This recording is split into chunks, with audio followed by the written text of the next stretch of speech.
Hello everyone, আসসালামু আলাইকুম।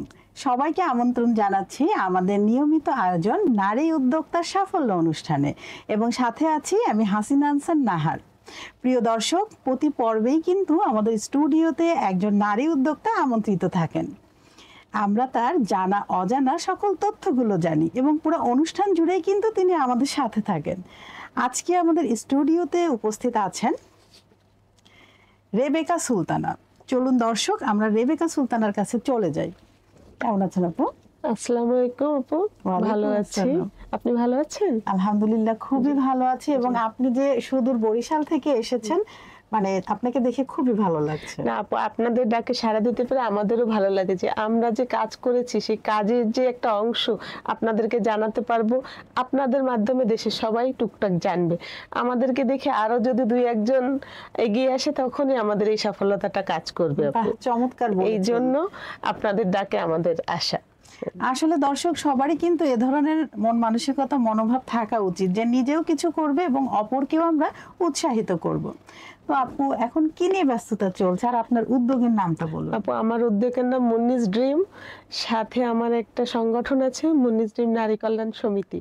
আমি যে কাজগুলো আসলে শিখেছি এত বছর যাবত, আমি চাচ্ছি সেটা আমি আলোর মাধ্যমে তাদেরকেও কিছুটা ছড়িয়ে দিই। যে কারণে আমি এই দুটা নিয়েই আছি আর কি। আচ্ছা, মুন্নি কার নাম? মুন্নি আমার ডাক নাম। মুন্নি অর্থ আদর। জি, বাহ, দারুণ। দর্শক, আসলে নিজেরা যদি কিছু করা যায়, যেমন আমরা তো প্রতিটা নারীরই কিন্তু অনেকগুলো দায়িত্ব আছে। হ্যাঁ, কেমন দায়িত্ব? সে কিন্তু প্রতিনিয়ত অনেকগুলো ক্যারেক্টার প্লে করছে এবং সেই দায়িত্বগুলো কিন্তু সে দারুণভাবে পালন করছে। যেমন আমি কারো মা, আমি কারো বৌমা, আমি কারো চাচি, মামি। হ্যাঁ, তো এরকম অনেকগুলো দায়িত্ব থাকে। তো এই দায়িত্বগুলো পালন করার পরে যে সময়টা আমাদের হাতে থাকে, আমরা যদি সেই সময়টাকে কাজে লাগাই, তাহলে কিন্তু আপুর যে নিকনামটা আবার ফিরে এসেছে, সেভাবে কিন্তু আমাদেরও ফিরে আসে। তো অবশ্যই আমাদের সবাইকে কিছু না কিছু করতে হবে, সেটা ছেলে হোক মেয়ে হোক। তবে মেয়েদের ক্ষেত্রে বলবো অবশ্যই করতে হবে। আপনার এই যাত্রাটা শুরু কিভাবে এবং কত সাল থেকে? আপু, আমি সেই ছোটবেলা থেকেই বলতে পারেন যে এইসব কাজের সাথে জড়িত। একদম বয়সটা কেমন ছিল? আমার 3-4 যখন পড়ি তখন থেকে আমি আসলে একটু অন্যরকম। আমাদের তিন ভাই বোন, 2 বোন, 1 ভাই। আমার ভাই ছোট, আমার 11 মাসের, আমরা পিঠি ভাই বোন। আর আমার বোন আমার 7 বছরের বড়। কিন্তু ওরা দুইজন এক চরিত্রের, আমি এক চরিত্রের। আপনি কার মতো হয়েছেন? বাবার মতো? আমি আসলে বাবার মতো না, মার মতো না, আপনি নিজের মতো। আমার বাবাও খুব সরল সোজা। আমার বাবা ফুড কন্ট্রোলার ছিলেন, কিন্তু সে খুবই সৎ লোক ছিল। সততার কারণে সে সরকার থেকে পুরস্কৃত হয়েছে আর কি, যে কারণে তারই সেজন্য। আর আমার আম্মু এতটাই ইসলামিক ছিলেন, এখনো আছেন। সে 8 জন 10 জনের বেশি কাউকে দেখা দিতেন না। আমরা ছোটবেলাটা খুবই রক্ষণশীল, হ্যাঁ না, ভালো পরিবেশে মানুষ হয়েছে। যেহেতু বাবা সরকারি চাকরি করতেন, সেই কারণে ওই সুবাদে আমরা কলোনিতে মানুষ হয়েছে। কিন্তু আমাকে না কেন বদ্ধ খাঁচায় কেউ আটকে রাখতে পারেনি। ছোটবেলা থেকেই আমি উড়ন্ত পাখি। আমার বোন, আপনার নাম পাখি হওয়া উচিত ছিল। তখন তো আম্মু আব্বু হয়তো বা বুঝতে পারিনি আদর, হ্যাঁ এরকম হবে। আদর করে নাম রেখেছে মুন্নি, ওটার নাম অর্থ আদর। সেই কারণে ওখান থেকে কিন্তু আমাকে কেউ বেঁধে রাখতে পারেনি। আমাকে অনেক বকাঝকা আমার মামা করতো আর কি। মামা ছিল, আম্মু বকতে পারতো না। মামা বকতো, কিন্তু তারপরও কাজ হতো না। আমি 3-4 থাকাকালীনই আমাদের কলোনিতে 750 কোয়ার্টার ছিল। আমরা অফিসার্স কোয়ার্টার থাকতাম, সাথে অন্যান্য কোয়ার্টার গুলো থাকতো। কিন্তু আমি কখনো বাদ মানিনি যে আমি অফিসারের মেয়ে, আমি ওখানেই থাকবো। ওই 4টা কোয়ার্টার বিল্ডিং এই থাকতে হবে, 48টা ফ্যামিলি নিয়ে। আমি ওটা মানতাম না। আমি 750 ফ্যামিলির সাথে মিশে যেতাম। এটা তো চমৎকার একটা ব্যাপার। যে কোনো জায়গায় ছোটবেলা থেকে আপনার এই ধরনের মন মানসিকতা ছিল যে আপনি একজন উদ্যোক্তা হবেন, এবং উদ্যোক্তার বৈশিষ্ট্যই কিন্তু সবার সাথে মিলেমিশে। তখন তো উদ্যোক্তা বুঝতাম না, কিন্তু আমি ভাবতাম কিছু একটা করব, ঠিক আছে। ওই আম্মু বলতো যে তুমি ওখানে গেছো কেন? আম্মু ওই আন্টিটা না অসুস্থ, তুমি কি করবা? আমি একটু দেখে আসছি যে তার কি হয়েছে। পড়ালেখা আমি ইকোনমিক্সে অনার্স মাস্টার্স করেছি খুলনা থেকে। আচ্ছা আচ্ছা। ওখানে আমার বেড়ে ওঠা জন্মস্থানই খুলনা, বাবার এসে ওখানে থাকে। বরিশাল জন্মগত সূত্রে বাবার বাড়ি, হাজবেন্ডের বাড়ি বরিশাল। আর কিন্তু বেড়ে ওঠা আপনার আব্বা ফুড কন্ট্রোলার ছিলেন। জি জি, ওখানে পোস্টিং ছিল। 30 বছর আব্বু খুলনাতে ছিল। আমার 21 বছর বয়সে বিয়ে হয়, বিয়ের পর আমি নোয়াখালীতে চলে যাই আর কি। ওখানে 19 বছর আমার কাটানো হয়েছে।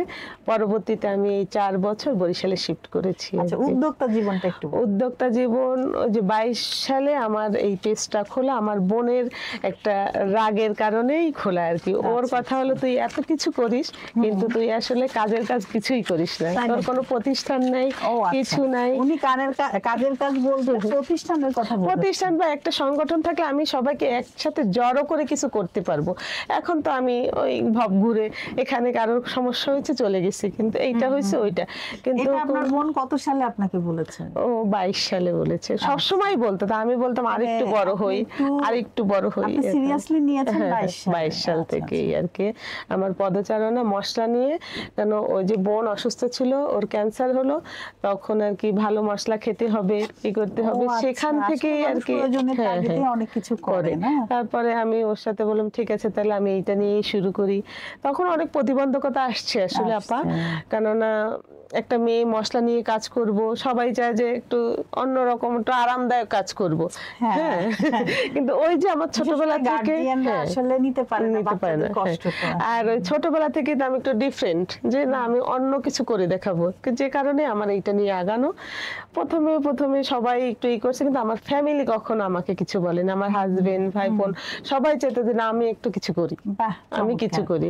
আমি চাকরিও করেছি কিছুদিন, যে ওই মেয়েদের সাথে যে বসে থেকে গল্প করা, ভাবিদের সাথে বিশেষ করে, এইটা আমার ভালো লাগতো না। স্কুলে যে বাচ্চাদের সাথে আমি খেলতাম, করতাম, কাজে লাগাতাম। পরে ভাবলাম যে না, বাচ্চা স্কুলে আছে, ঠিক আছে আমি টিচার হয়ে যাই, আমি ওখান থেকে বাচ্চাকে নিয়ে আবার বাসায় ব্যাক করব এইভাবে। কিন্তু পরে দেখলাম যে না, এই টিচারের মহৎ পেশা, এটা আমার দ্বারা হবে না, কারণ এটা টাইম টু টাইম। আপনি আসলে কি বলবো, মানে উড়ন্ত পাখি, একদম স্বাধীন, নিশ্চিন্ত মনে নিজের মনে কাজ করব। তাদের আর যখন হয় না হয়, যেহেতু হাজবেন্ড কোনো বাধা দিত না, বলতো তুমি ভালো আছো, তুমি করো, সমস্যা নেই, আমার সংসার ঠিক রেখে তুমি যদি করতে পারো আলহামদুলিল্লাহ, কোনো সমস্যা নেই। এই কারণে ওই যে ছোটবেলা থেকেই আমি ওরকম, এখনো ওরকম দিয়েছি, এই যে ডাক দিয়েছেন চলে এসেছি। আচ্ছা আচ্ছা, এটা তো ভালো। যারা প্রতিভাবান মানুষ তারা একটু ভবঘুরে, একটু উড়ন্ত পাখি হয়েই থাকে, তাই না দর্শক? কিছু সৃষ্টি করতে গেলে তো অবশ্যই নিজেকেও সেভাবে সৃষ্টির সাথে মিশাতে হবে, তাই না? ওই ঘরের মধ্যে বন্দি থেকে আসলে এই ধরনের কাজ করা যায় না। এই যে বলে না, যখন আপনারা এই ধরনের পেশায় আসবেন, উদ্যোক্তা জীবনে আসবেন, অবশ্যই আপনাকে মিশতে হবে, সবার সাথে কথা বলতে হবে, নাহলে আপনার ব্যবসার প্রসারটা কিভাবে হবে, কিভাবে জানবে যে আপনি এই কাজটা করছেন? সো এই প্রফেশনে আসলে অবশ্যই ইগোটা বাসায় রেখে আসতে হবে, মানে ইগো নিয়ে কোনো কাজ করা যাবে না। তারপর আপনি তো মশলা নিয়ে কাজ করছেন, কি কি মশলা নিয়ে কাজ করছেন আমাদের দর্শকদের একটু বলুন। আপু, আমি হলুদ, মরিচ, ধনিয়া, জিরা, আদা, বিরিয়ানি মশলা, কাবাব মশলা, মাংস মশলা সহ, তারপরে স্পেশাল কিছু মশলা আছে আমার, তারপর চালের গুঁড়া, ডালের গুঁড়া, 5 মিশালি ডাল, বুটের ডাল যেটা 5 রকম, বেসন সাধারণত সবাই একরকম করে থাকে, কিন্তু আমি 5টা 7টা ডাল দিয়ে বেসনটা করে থাকি। রোজার সময় বা অন্যান্য সময় পেঁয়াজু মিক্সের জন্য আমি পেঁয়াজু মিক্স করি 5 রকম ডাল দিয়ে।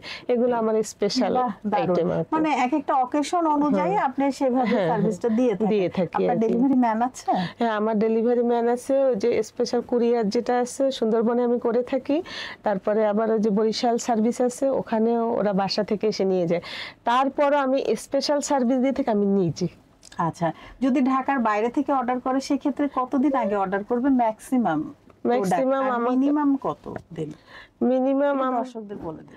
আমার অর্ডার করতে গেলে আমাকে 4 দিন আগে জানাতে হবে, যেহেতু আমি ওটাকে প্রসেস করব, প্যাকেটিং করে তারপর তো পাঠাতে হবে, সেজন্য আমাকে 4 দিন আগে বললেই আমি মোটামুটি। আচ্ছা আপু, এই যে মশলাগুলা, এগুলো আসলে আপনারা সোর্সটা কি, কোথা থেকে আনছেন মশলা? আপু, আমি সোর্স বিভিন্ন জায়গায় অনলাইনে আগে খুঁজেছি যে কোথায় আমি ভালোটা পাবো। আমি টাকার দিকে চিন্তা করিনি, যেহেতু আমি ক্যান্সার রোগীরা যাতে এটা খেয়ে ভালো থাকতে পারে, আমার প্রাথমিক ধারণাই ছিল এইটা আর কি, যে না আমি রোগীদের জন্য করব। আমার মা খাবে, আমার বোন খাবে, তারপরে পার্শ্ব যারা আছে তারা খাবে, সেই চিন্তা থেকে আমার এইটা। সে কারণে আমি যতটা সম্ভব ভালো প্রোডাক্টটা খুঁজে এনে, তারপরে আমার কর্মী আছে 5 জন সহযোগী আছে আমার, ওদেরকে দিয়ে আমি একটা একটা করে মরিচ বাছিয়ে রোদে শুকিয়ে তারপরে ওটাকে আবার নিয়ে যাই, আমি সাথে করে যাই। আমি যে মেশিনের কাছে দাঁড়িয়ে থাকি যে ওরা যে ওরা কিছু মিশাতে যেন না পারে। ওরা আমাকে বলে যে আপা আপনি এত কেন কষ্ট করেন, এত করেন কেন, মরিচের বোটা ফেলবেন না, বা একটু লাভের জন্য একটু অন্য কিছু করেন। আমি বলছি ভাই এটা আমার লাভ না, এটা আমার স্বপ্ন, এখানে আমার অনেক কিছু জড়িত আছে। আমার কাছ থেকে যে প্রোডাক্ট কিনতেই হবে এটা কোনো কথা নেই, যে একবার কিনেছে আপা সে এখন পর্যন্ত নিচ্ছে। আপনার কি সব রিপিট কাস্টমার? আমার বেশি রিপিট কাস্টমার থেকে আবার নিউ কাস্টমার হচ্ছে আমার দীপা খন্দকার আপু, তারপরে বিভিন্ন যে সেলিব্রিটি আমার কাছ থেকে নিয়ে থাকে, শবনম, তারপর শবনম আপু। এটা কি অফলাইন শপও আছে না? হ্যাঁ, অফলাইনে এখনো আসেনি, আমার বাড়ির কাজ চলছে, ওখানেই আমি নিজস্ব একটা শপিং মল বা 2টা দোকান মিলে একটা করব। মুন্নিস ড্রিম।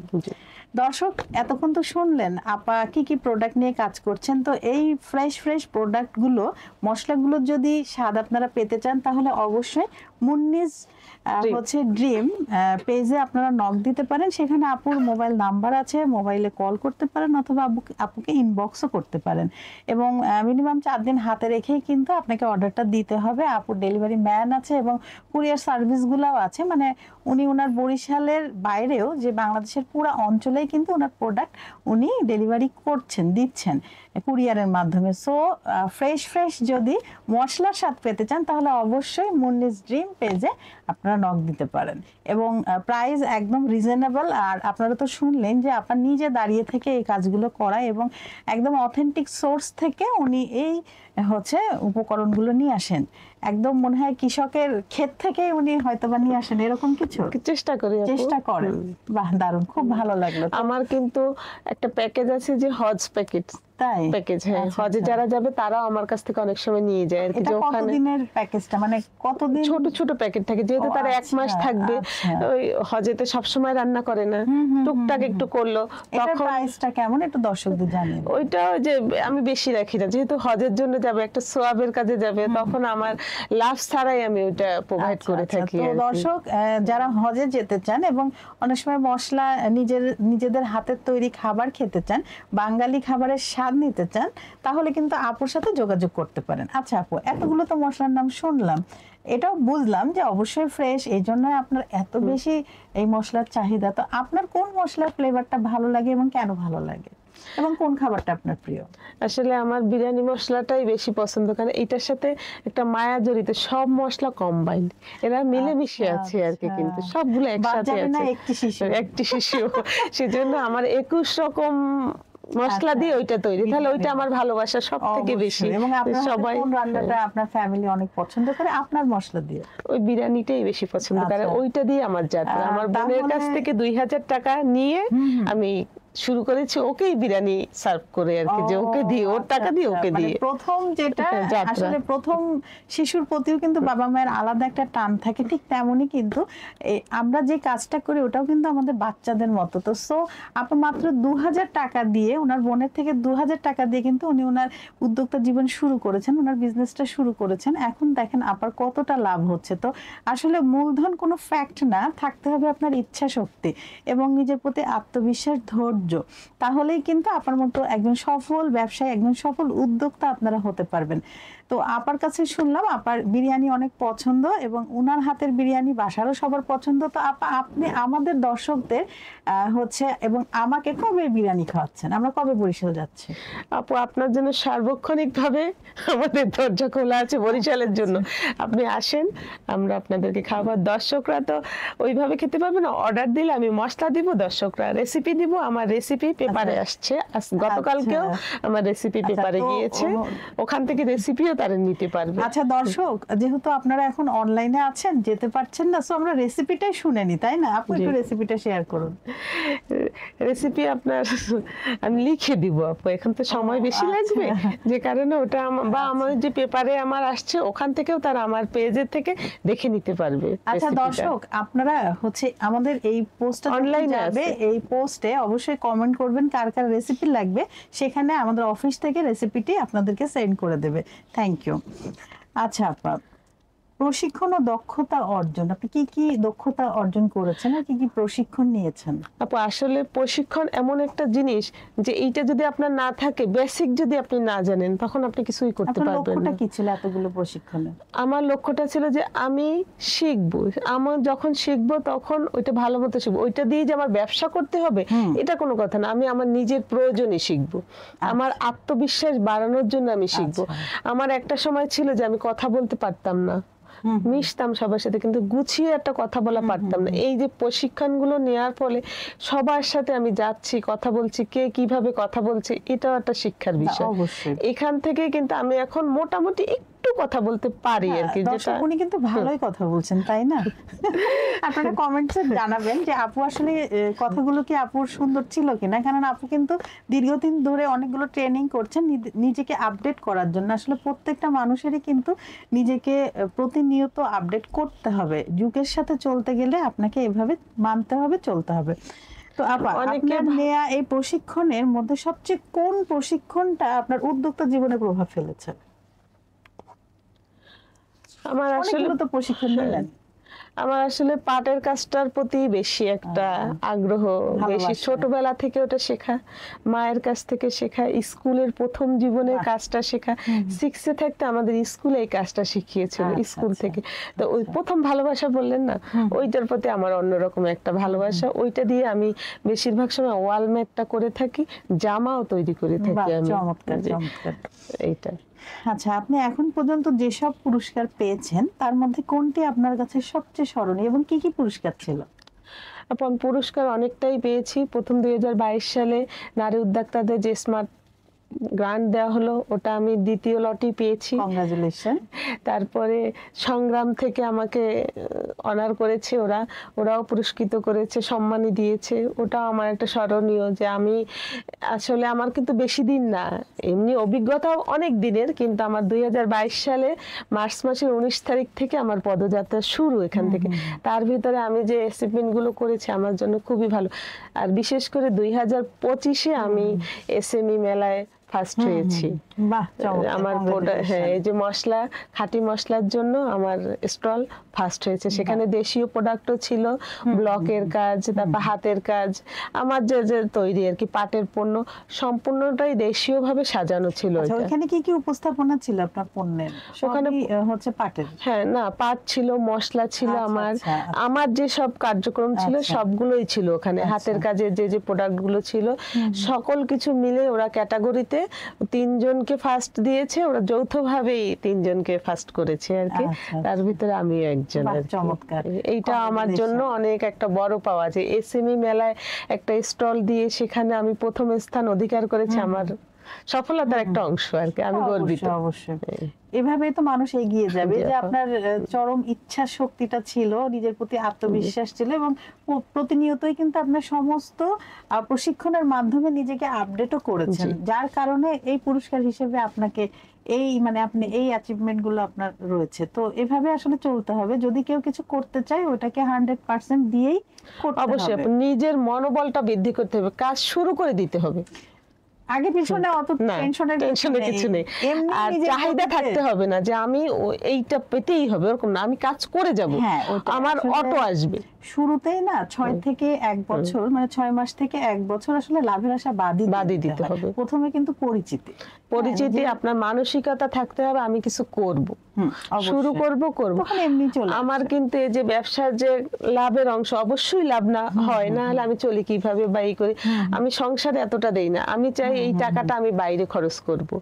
এই প্রেক্ষিতে আমি একটা মুন্নিস ডিম নারী কল্যাণ সমিতি করেছি। এই সমিতি আসলে গঠন করার পেছনে চিন্তাটা কি ছিল? চিন্তাটা ছিল যে আমি তো সারা বাংলাদেশ নিয়ে কাজ করতে পারবো না, যেহেতু আমি একা। আমি যদি আমার ওয়ার্ডটাকে একটু গুছিয়ে নিই, আমাদের ওখানে যে মেয়েরা আছে তাদেরকে যদি আমি বলি যে আমি এটা করেছি, তোমরাও আসো, এইখান থেকে আমার এই সমিতিটা গঠন করার মূল উদ্দেশ্য, যে আমার সাথে সাথে আর 5টা 10টা নারীও কিছু করবে। আচ্ছা, আপনি সমাজের নারীদের জন্য কি ধরনের প্রশিক্ষণ দিয়ে থাকেন এবং এই যে অসহায় মহিলাদের বিনামূল্যে প্রশিক্ষণ দিতে গিয়ে কোনো চ্যালেঞ্জের মুখোমুখি কি হয়েছেন? চ্যালেঞ্জ তো হয়েছি আপু, যখন আমি ফ্রিতে দেই তখন আশপাশ বা কিছু কিছু মানুষ ভাবে যে এটার পিছনে একটা কারণ আছে, হয়তো বা তার কোনো লাভ আছে। এখন তো মানুষ লাভ ছাড়া কিছু চলে না, কিন্তু আমরা কিছু মানুষ আছে যে লাভের আশা না করে কিছু করতে চাই, সমাজের জন্য কিছু করতে চাই, হ্যাঁ নারীদের জন্য কিছু করতে চাই। আমি কিন্তু পুরুষদেরকে বুঝাই যে শুনেন, আপনারা নারীরা সবাই কিছু করতে চায়, কিন্তু আপনাদের মানসিকতা চেঞ্জ করতে হবে।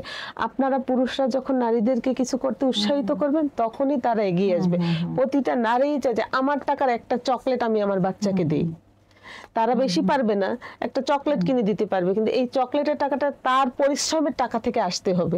এইটা আমি সক্ষম হয়েছি কিছুটা বুঝাতে। আচ্ছা, বরিশাল উইমেন চেম্বার অফ কমার্সের পরিচালক হিসেবে আপনার ভূমিকা কি? আমি ওখানে পরিচালক হিসেবে আছি, আমাদের 9 জন পরিচালক আছে, একজন সভাপতি ম্যাম আছে, আর আমরা 9 জন পরিচালক আছি। তার ভিতরে আমি সব থেকে জুনিয়র আর কি, 2 বছর যাবত আছি ওখানে। কিন্তু কাজ আমরা সবাই সমানভাবে এগিয়ে যাচ্ছে। আমরা নারীদেরকে নিয়ে এগিতে চাই।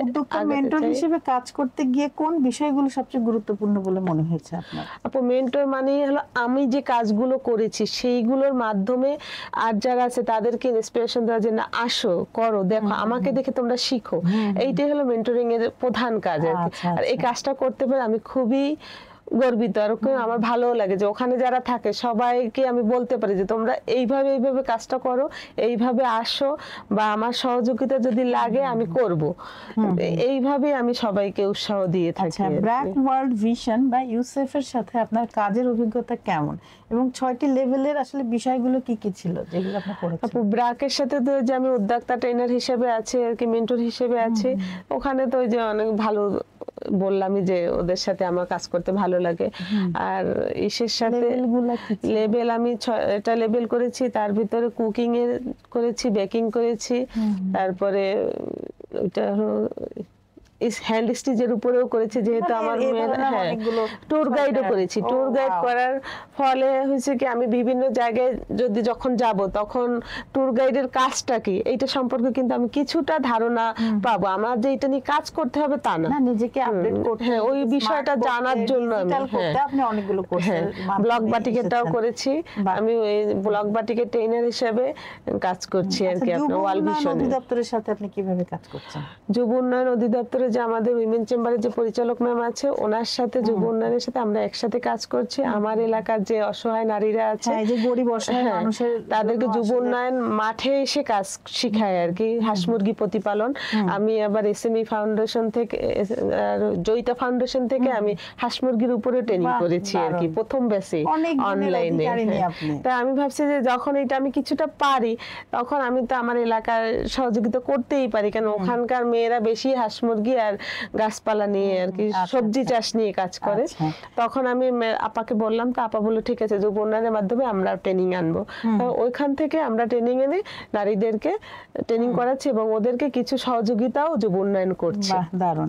নারী উন্নয়নে আপনার দীর্ঘমেয়াদী লক্ষ্য কি এবং আপনার ভবিষ্যৎ পরিকল্পনা কি আপনার প্রতিষ্ঠান? দীর্ঘমেয়াদী আমি চাচ্ছি যে আমার প্রতিষ্ঠান হোক বা অন্য কোনো প্রতিষ্ঠান হোক, আমার দ্বারা যদি কোনো নারীর একটা বিন্দু উপকার হয় সেই লক্ষ্যে আমি এগিয়ে যাব, যে তাতে আমার যেটা আসে। আমি কিন্তু এই যে আমার অর্থের কিছু টাকা আমি দরিদ্র তহবিলে রাখি, যে কারোর বাচ্চার বিয়ে হোক বা অসুস্থ হোক, ক্যান্সার রোগী হোক, যে কোনো ক্ষেত্রে আমি সহযোগিতা করি। আমার রাস্তার পাশে আমি নিজে গাছ লাগাই, বন্যা হলে আমি নিজে পরিষ্কার করি। আমার এলাকার যে বাচ্চারা আছে ওদেরকে নিয়ে শেখানোর জন্য যে আসো, নিজের থেকে শুরু করতে হবে, তাহলে তারা। আমার বাচ্চার জন্মদিন আমি রেল স্টেশনে করি, এতিম বাচ্চাদের নিয়ে করি, এগুলো আমার ভালো লাগে, যে কারণে আমি এগুলো করি।